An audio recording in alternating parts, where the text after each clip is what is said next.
Here's your wrestling news for June 11th, 2021. And your headlines for today include WWE reportedly releasing more superstars, backstage talk on contracts and cuts. Braun Strowman responds to report on his post-WWE asking price for bookings. WWE purposefully keeping Bray Wyatt off television. Triple H goes off on wrestling fans and female WWE talent in a surprising way. Mark Henry criticizes AEW for having too much repetition in matches, and more. We're starting today with WWE, who have released 16 main roster superstars since April, all of which explained as due to budget cuts. It turns out that the company isn't done trimming their bottom line, as during the Mat Men Pro Wrestling podcast, Andrew Zarian, who was the first to report on fans returning on July 16th and SummerSlam being on a Saturday, confirmed that he was told WWE isn't finished releasing talent. At this point, it's unknown how many will be cut and when they'll lose their jobs, but many more superstars are destined to lose their jobs at this rate. The 16 superstars released since April doesn't include NXT cuts or Andrade El Idolo's departure in March, but now that number is set to increase. Zarian also reported that these releases may not be releases after all, as many in WWE believe that the company never really intends on fully releasing some wrestlers, and that some cuts are just a tool that allows WWE to renegotiate their deals. It was also noted that people in WWE are extremely unhappy about this practice, as they don't like that WWE can force someone out of a job just to re-sign them immediately after for less money. Though this practice reportedly doesn't happen often, Zarian noted it has happened in the past, and it may explain why many in WWE feel Aleister Black was released prematurely, and explained the reported push inside WWE to re-sign him.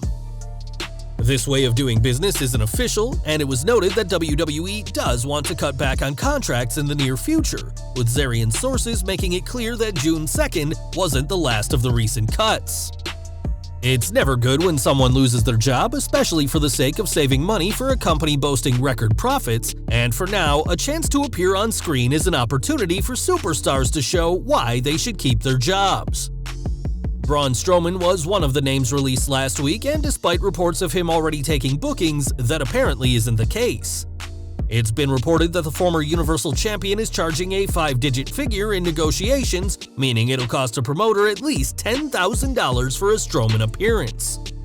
In a tweet, Strowman didn't address the reports of him charging tens of thousands of dollars, but said he's not spoken to anyone about bookings, and said that people should email his agent to clear up any confusion they may be reading online. It's been reported that Strowman is pretty set financially and doesn't need to immediately start taking bookings at indie shows, as he's made a good living in WWE and managed his money well. With that said, it's also reported that if a promoter comes along and meets his price, whatever it may be, that Strowman would be interested. However much Strowman is charging, he won't be appearing anywhere until his 90-day non-compete clause expires, meaning fans won't be seeing him in any rings until August 30th at the earliest. Now, Bray Wyatt hasn't been seen since the Raw after WrestleMania 37, with some fans fearing he may be the next victim of WWE's mass releases. Though Wyatt's absence is odd, it's not concerning, as PW Insider notes that Wyatt is being purposefully kept off television right now and doesn't have heat with anyone in WWE. His WrestleMania match, which saw him lose to Randy Orton, went according to plan, despite many saying the finish was changed to let the Viper win. Odds are that WWE will continue to hold off using Wyatt until he's once again in front of a live crowd, meaning his return could be as soon as next month when WWE starts their 25-city tour. It's been reported by Andrew Zarian of the Mat Men Wrestling podcast that The Fiend was meant to rekindle his main roster feud with Finn Balor last year before the ongoing situation got in the way, and with Balor rumored to be returning to the main roster soon, this feud could also be what brings Wyatt back. In the meantime, Alexa Bliss is holding her own as the creepiest star on Raw, and with Wyatt gone from WWE programming at a time they desperately need star power, hopefully he won't be gone for much longer. NXT news next is this Sunday the Gold brand will host NXT TakeOver in your house, and ahead of the show, Triple H had a lot to say during a media call. When asked about the lack of movement of NXT superstars to the main roster and how often it goes badly, the game responded with an attack on wrestling fans, saying, "Everybody's so worried about where people are going to go or land or how is this going to play out long-term in the future. How about watch it? Just watch it or don't and stop trying to figure out where everything goes." The fans ruin their own stuff half the time trying to figure out where everything goes and why it's going there and how, and then trying to pick up their phone and go search for the thing to find out what it is that can ruin it for them so they're not surprised when it happens. I don't understand that. Saying he's sure his words will be used out of context, the game said watching NXT is a marathon, not a sprint, and that he's working on a long-term project, not just a brand that's popular for a few years. It's certainly a bold strategy for WWE to blame the fans, and the next time you see Shayna Baszler be terrified by a doll in one of the worst ever endings to Raw, just remember that it's not WWE's fault the segment is bad, but it's your fault for remembering Baszler was once a legit shoot fighter who once dominated NXT as its women's champion. In the same way, it's your fault for wondering why WWE would have Baszler lose to simple roll-ups when she was invincible in NXT, and it's your fault for comparing main roster Baszler to NXT Baszler. The truth of the matter is that there's no correct way to be a fan, and that being interested and invested in where things are going is a driving force that helps amplify a fan's interest in the wrestling industry. For other fans, they enjoy pro wrestling more by just looking at what's presented on television and not scrutinizing many details beyond that, and there are a ton of other ways to be a fan. However you look at things, it's bizarre for Triple H to blame you for being frustrated when an NXT star struggles on the main roster, especially as the whole point of wrestling is for fans to be invested in characters. Much like seeing a friend or loved one go through a difficult time, it's completely rational for a fan to be disappointed with an underwhelming main roster call-up, and those fans shouldn't be blamed for being invested in the characters. Triple H ended by saying NXT is constantly growing, and that if it hasn't changed in the next few years, he'll know he made a mistake, and time will tell what the Gold brand is like in 3 to 4 years' time. In October 2018, WWE held Evolution, their first all-female pay-per-view, and despite the show's popularity, WWE has yet to do a second event. During that same media call to promote NXT TakeOver in Your House, Triple H was asked about the possibility of a second Evolution event, but doesn't see it as a must-have show on the company's calendar. He explained, "Haven't we already done them? It's a funny thing to me. Equality is equality. Equality is not, I want my own show. Equality is not, we have to have our own program. If I told you that I was making an all-men's program and didn't want women on it, it would be criticized. I'm not saying that's right or wrong."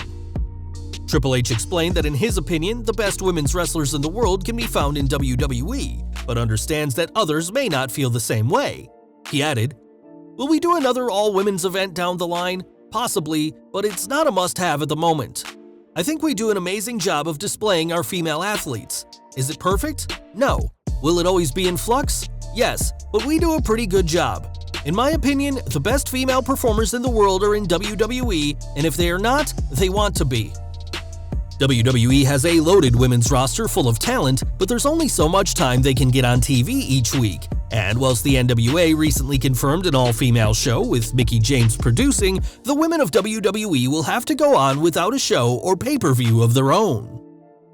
Back to the main roster, and WWE is on the road to SummerSlam with plans for the show to be as big as WrestleMania, but it certainly won't be as long as the Showcase of the Immortals. It's already been reported that SummerSlam will be under 3 hours, allowing fans to go from the show to the Manny Pacquiao vs. Errol Spence Jr. fight that same night, and that trend will likely continue in the coming years. During the Mat Men Pro Wrestling podcast, Andrew Zarian said that WWE is planning to host shorter pay-per-views from now on, and that investors are a big reason for that. Thanks to their deal with Peacock, WWE no longer has to report the numbers of pay-per-view buys, meaning they don't need to pack as many matches into an event to try and get people watching. The Peacock deal also means WWE doesn't have to report the amount of watched hours on the WWE network, meaning that making shows longer to increase this number isn't an issue anymore. WWE made a lot of changes when they decided to work with Peacock, and given that WrestleMania 35 faced major backlash for running over 7 hours long if you include the pre-show, shorter events probably isn't a bad idea.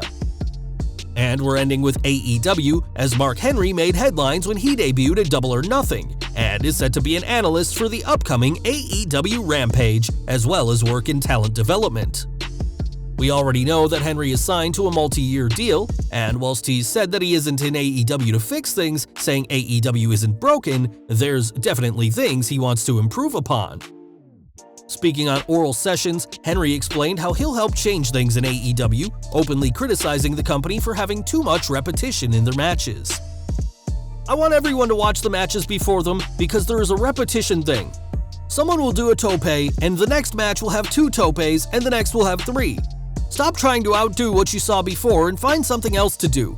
Repetition is a pet peeve of mine, and I feel you're not watching the product if you go do something and someone else did the same thing." The WWE Hall of Famer gave the Young Bucks and their super kicks as an example of repetition, saying that he'd be annoyed if he were the Bucks and saw super kicks used in 3 matches before their own. Mark Henry certainly has a lot of knowledge when it comes to the pro wrestling world, which he can now pass on to the AEW stars of tomorrow, and will be making some major changes to AEW if he gets his way. Well guys, that's our news for today. Please share your comments below. Also hit the like button, subscribe to our channel, and hit the bell icon to receive all notifications. And as always, thanks for watching.